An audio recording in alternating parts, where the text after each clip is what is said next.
starts with a very powerful scene showing us like the history of dolls. Basically, in the beginning, every girl was playing with dolls, doing like mother related stuff. So when Barbie basically showed up, it was very disruptive because it was like an event presenting these girls the opportunity to become medic, physician, physicist, scientist, Nobel Prizes, and so on. So it opened up a whole spectrum of things that girls could become.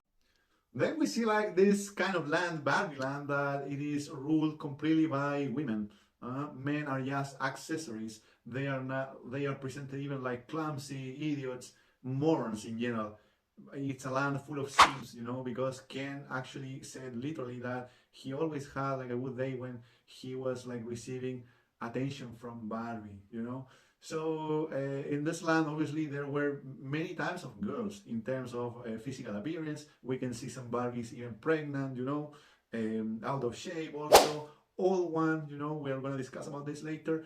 And while all men had like a very good physique, they were all good in shape, but since that in this land everyone didn't have genitalia, so men weren't even like a object of sexualization, so they were just let's say flower pots. However, at some point when they were dancing and stuff, Val for first time thought about death, and this is a very powerful scene because this is like a cable connecting Barbie to reality, to humanity, for the simple fact that we humans are the only animals that are aware of our own mortality.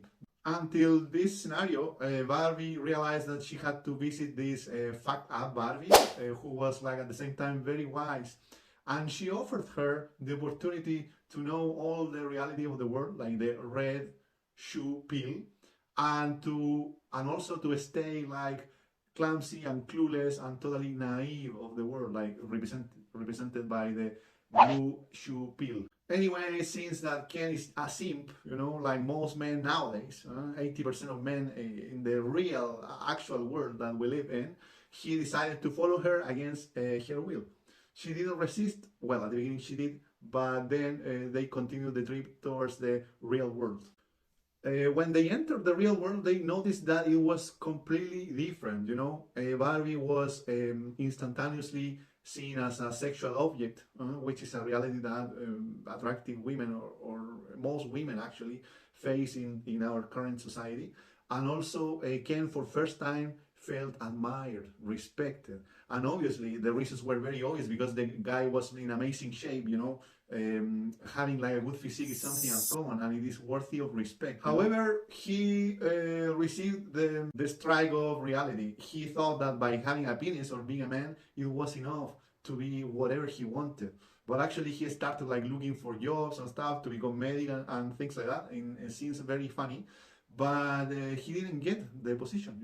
And guess what? Because in the modern Western society, there is no such a thing called patriarchy. Everything is based on merit. And since he didn't have the credential or experience required for a certain position, he didn't get it, And this was a clear message that it's not enough to have penis, it's not enough to be a man. At the same time, the real reason why they traveled to the real world was to face the owner, because the owner of the doll was like facing like an existential crisis. And that's why Barbie met eventually the owners of the dolls. And the short story is like the little girl had a lot of resentment towards what Barbie represented, like very difficult standards in physical appearance, unreachable bodies, and so on and so forth. However, the mother of this little girl was very attached to Barbie because probably it gave her like the possibility to dream, to be something bigger, to accomplish actual things. And that was the real root of the problem of the movie. So we can see like the problematic thing very clearly. For example, the father of this little girl is a guy who lacks balls, who doesn't have any spine. So basically, the real burden of this woman was to have like the pants in the relationship.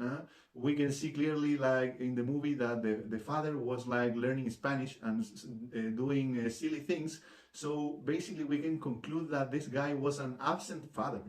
So basically the woman was caring the role of a father and a mother at the same time, even though the guy was present, but not in spirit. Also, when Barbie confronted the little girl said to her like all the bad things that she represented. So basically, facing the girl, Barbie was devastated. She started crying and stuff, and she met a random old woman waiting for the bus. Barbie said to this woman like the worst possible compliment. She said like, "You're beautiful." But this scene is very powerful for the fact that the old woman was very confident to accept the compliment with no hesitation. The woman was confident enough to say, "I know." This is a very powerful scene because the woman knows that she's beautiful. She doesn't need anyone's validation, But it's also sad at the same time, like the scene, because Barbie chose the worst possible compliment for a woman that has done shit in her life, This woman is a close friend of the director of the movie, and she's also a costume designer and an Oscar-winning one. You can compliment her like for her hard work, for the things that she has done, but obviously Barbie said something like superfluous. So you can see how brainless Barbie actually is. Being beautiful or handsome doesn't have any merits. You just won the genetic lottery, Beauty is ephemeral. In a matter of time, it will be gone. So who are you trying to fool, dear Barbie? So again, totally motivated for the thing that he saw in the real world, he went back without Barbie, totally abandoning her, to impose this model of patriarchy, that the apparent patriarchy that he saw in the real world. So he started like brainwashing everyone in Barbieland. So in that case, all the women now started like serving men, the way it should be in this Moyo Doyo Casa house. And we can do like the parallel to this story to the toxic masculinity. He actually adopted this facade of macho alpha, but deep down he was still like a simp. So when Barbie faced this Ken, like self-centered, putting himself first to an extreme, obviously, we can see clearly that for first time Barbie felt kind of attracted to Ken, because being confident and putting yourself first and your purpose is attractive, actually. This is a fact, man. Of course, this apparent masculine role that he adopted was taken to an extreme. And we can see this as an example of fragile masculinity. And in real life, like in our society, we can see an example of this with authoritarian husbands or motherfuckers who beat women, for example, Those are not men. So since that Barbieland was no longer the thing that originally was, the mother, the girl, and Barbie noticed that everything was changed. So they started like planning a complot to go back to what it was. This utopia of matriarchy. Like the mother of the girl gave a very powerful speech. I don't remember it correctly, but it was basically all the shit that women have to face in our society. So it was a very valuable speech, obviously. So they started like the women to plan a complot to go back to what it was. But the complot was very sad in a way, because they started like giving false hopes to the guys, looking like interested. And also making them jealous. So like a complete war within could be started, And this tactic is very sad because making others jealous is just a practice that low-value people do, So is this the empowerment that Barbie wanted to show to the world? Is this the female power? And also jealousy is a trait that insecure people have, And also that's why the plan worked completely well, because they weren't like manly after all. It was just a facade. It was just a fake macho alpha thing. Obviously, a whole war was started after this, but in this war weren't any women involved directly. I think this is a sad message, because basically they're saying that women are not built for war. Is this real or not? This is how Kens were basically defeated, and also they went back again to the last possible position in society. Of course, Ken, after seeing himself defeated, he started like crying as a baby. He started saying to Barbie that he only wanted to be seen and respected. But also it is very interesting, because when a man cries the way that he did, a new man is reborn. So basically, this scene shows us that the old simp Ken is dead, and we can see this reborn in the hoodie that he was wearing at the end of the movie, like I am Ken off. And the movie at the end finishes by Barbie deciding to be in the corrupted real world over Barbie land. And why is that? I think the message is quite clear. It's because there is no such a thing as patriarchy in our current modern Western society. Because our society is actually based on merits. If you have credentials, if you have experience, you get the job, you get the position, you know? As simple as that. The crybabies, women and men, always choose like a scapegoat to free themselves from accountability. And I think this was the most powerful message of the movie. It's easier to blame the rains for all the obstacles that you're facing in life, you know. It's easier to blame everyone instead of blaming yourself for your responsibility.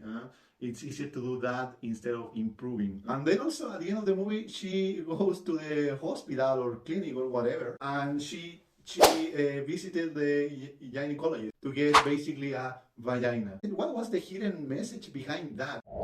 Which is just disappointing because it reinforces the idea that women in society are just an object of sexual desire and no more than that.